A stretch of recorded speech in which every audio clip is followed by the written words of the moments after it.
Pace, să fiți binecuvântați. Cum să realizezi potențialul tău? 100%.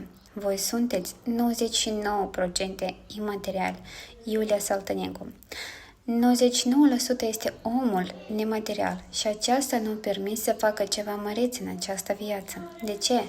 Pentru că el plângea, suferea, a fost singur, el visa la creierul și frumusețea Elonei, el visa la creierul și frumusețea lui, el la aceasta și acesta la aceasta și nimeni nu a putut să fie el însuși și nimeni nu a putut să împlinească voia lui Dumnezeu pentru viața lui. De aceea, neurobiologii spun, toate aceste teste IQ, tu ești așa pentru că alta, toate acestea nu funcționează. Nu este adevărat. V-au împărțit în categorii și v-au limitat în trup, dar voi sunteți fără limită cu Dumnezeul vostru. De aceea, tot acest timp ați suferit și v-ați chinuit că ceva vă lipsește.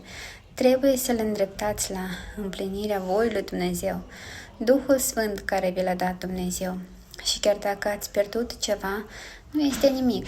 Ridică-te, ești viu. De aceea oamenii cu handicap ca Nick Vujicic au cea mai deplină viață în tot universul. Dar ce face pastorul?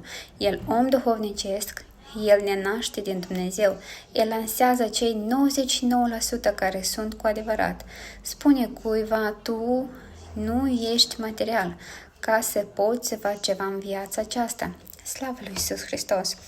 Ca să nu fii limitat în acest 1% al trupului, ci Duhului, sufletului și omului material și omul material să conducă împreună această lume și să răspândească împreună acest trup și această lume și să răspândească împreună împărăția lui Dumnezeu în această lume. Slavă Domnului!